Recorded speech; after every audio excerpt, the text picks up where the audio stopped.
이반 일리치의 죽음 제7장. 병이 난 지 석 달 만에 이반 일리치가 어쩌다 이렇게 되었는지 워낙 눈에 띄지 않게 서서히 진행되었으므로 좀채 설명할 수 없었다. 하지만 아내와 아들, 딸, 타인과 지인과 의사들, 무엇보다 그 스스로 깨달은 점이 있는데 바로 그에 관한 다른 사람들의 주된 관심사란 결국 오직 그가 언제 자리를 비워줄지, 그의 존재로 인한 저 억압에서 살아있는 사람들이 언제 해방될지, 또 그가 언제 저 고통에서 노연할지에 쏠려 있다는 것이었다. 그는 잠이 점점 줄었다. 아편을 쓰고 모르핀을 투약하기 시작했다. 그래도 통증을 누그러뜨리지는 못했다. 반쯤 잠든 상태에서 경험하는 먹먹한 괴로움은 뭔가 새로웠으므로 처음에는 통증을 달래주는 것 같았지만 그 다음엔 노골적인 통증이나 다를 바 없거나 그보다 훨씬 더한 고통이 엄습했다. 음식도 의사들의 처방에 따라 만든 특별식을 먹었는데 날이 갈수록 하나같이 맛없고 역겨워졌다. 배변 때문에 특수 용변기를 제작했고 그 역시 매번 고문이었다.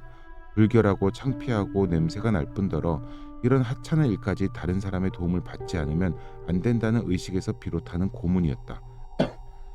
하지만 이토록 불쾌한 와중에도 이반 일리치에게 위안을 주는 존재가 있었다. 항상 그의 배설물을 내가러 들르는 주방 하인 게라심이었다. 게라심은 도시물을 먹어서 깨끗하고 풋풋하고 통통하게 살이 오른 젊은 농군이었다. 항상 명랑하고 밝았다. 이반 일리치는 처음에 러시아식 복장을 늘 깨끗하게 차려입은 이 사람이 이렇게 역겨운 일을 하는 모습을 보고 당혹스러웠다. 한 번은 용병기에서 일어난 뒤 바지를 축혀 올리다가 그만 기운이 빠져서 푹신한 안락 의자에 털썩 주저앉았고 벌거벗은 채 핏줄만 툭툭 붉어진 힘없는 넓적다리를 바라보며 공포를 느꼈다. 그때 게라심이 두툼한 장화에 묻은 타르와 신선한 겨울 공기에 섞인 상쾌한 냄새를 풍기며 가볍고 힘찬 걸음걸이로 들어왔다. 한배로 만든 깨끗한 앞치마를 두르고 깔끔한 나사 셔츠를 입었는데 소매를 걷어올린 덕분에 젊고 튼튼한 맨살이 드러나 있었다. 그는 환자의 기분을 상하게 할까봐 얼굴 위로 빛나는 삶의 기쁨을 애써 억누르는 기색이 역력했다. 이반 일리치 쪽은 아예 쳐다보지도 않고 곧장 용변기로 다가갔다. 게라심. 이반 일리치가 힘없이 말했다. 게라심은 혹시 무슨 실수를 하지 않았나 깜짝 놀라서 몸을 움찔하더니 이제 막 턱수염이 나기 시작한 싱싱하고 선량하고 소박하고 젊은 얼굴을 얼른 환자 쪽으로 돌렸다. 뭘 도와드릴까요? 이런 일이 좀 찜찜하지 않은가? 미안하네. 어쩔 수 없군. 별 말씀을요. 게라심은 눈을 반짝이며 젊고 하얀 치아를 드러냈다. 힘들 게 뭐 있어요. 나리는 몸이 편찮으시잖아요. 그는 날렵하고 튼튼한 두 손으로 몸에 익은 일을 다 해치운 다음 가벼운 걸음걸이로 나갔다. 그러고는 5분 뒤에 역시나 가벼운 걸음걸이로 돌아왔다. 이반 일리치는 계속 안락 의자에 앉아 있었다. 게라심. 하인이 깨끗하게 씻은 용병기를 제자리에 올려놓을 때 그가 말했다. 이리 와서 나를 좀 도와줘. 게라심이 다가왔다. 나를 좀 일으켜줘. 혼자서는 힘든데 드미트리를 내보냈지 뭔가. 그에게로 다가온 게라심은 앞서 가벼운 걸음걸이를 자랑했듯 그토록 튼튼한 손으로 날렵하게 그를 안아서 부드럽게 일으켰다. 그렇게 그를 부축한 채 다른 한 손으로는 바지를 끌어올리고 자리에 앉히려 했다. 하지만 이반 일리치는 소파로 데려다 달라고 부탁했다. 게라심은 별로 힘들이지 않고 또 너무 거칠지 않게 그를 거의 들고 나르다시피 소파로 데려가 앉혔다. 고맙네. 모든 일을 이렇게 척척 해내는군. 네. 게라심은 다시 미소를 짓고 나가려 했다.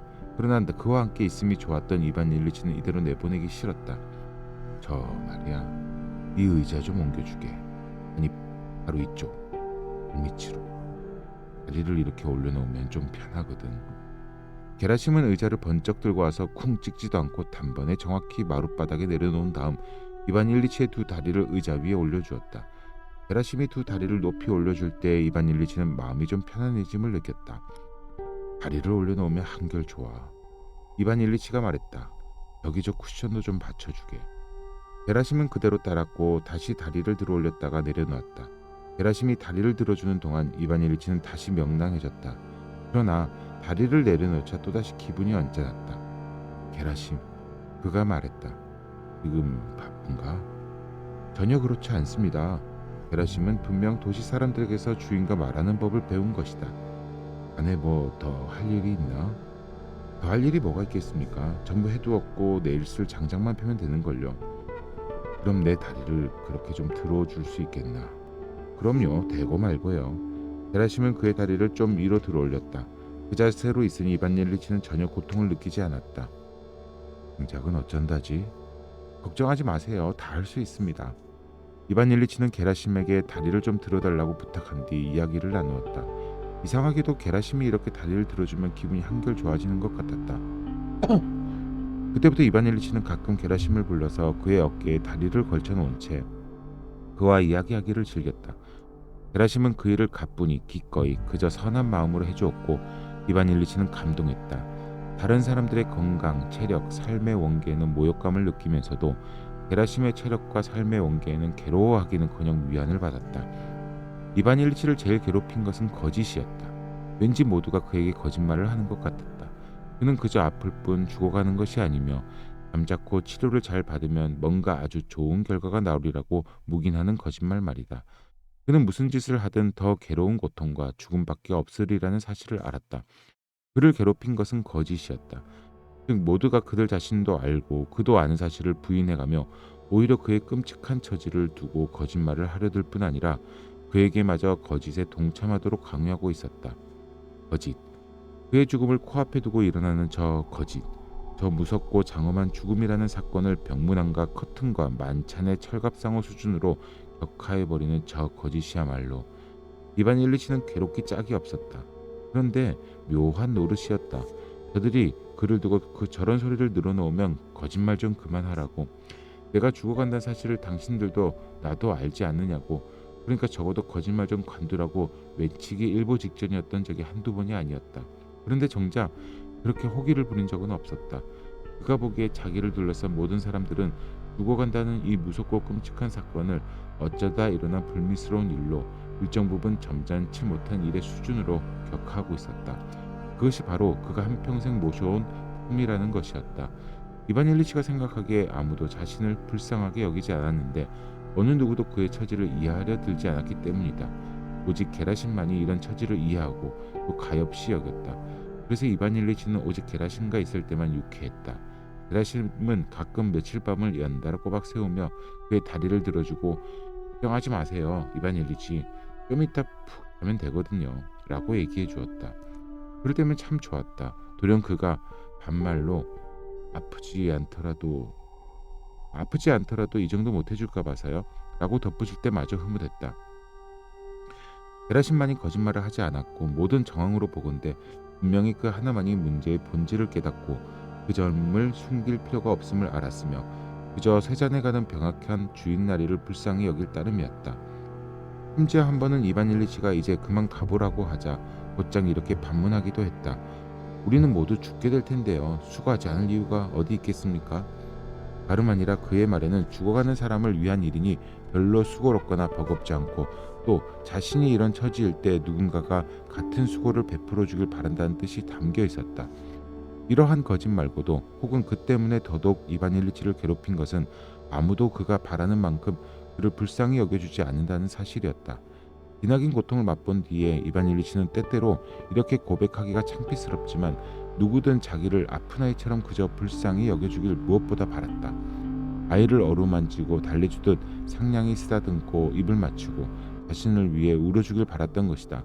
그러나 이처럼 턱수염이 허옇게 센 고위 판사에게 아무도 이렇게 해줄 수 없다는 사실쯤은 알았다. 그럼에도 어쨌든 그래주길 바랬다.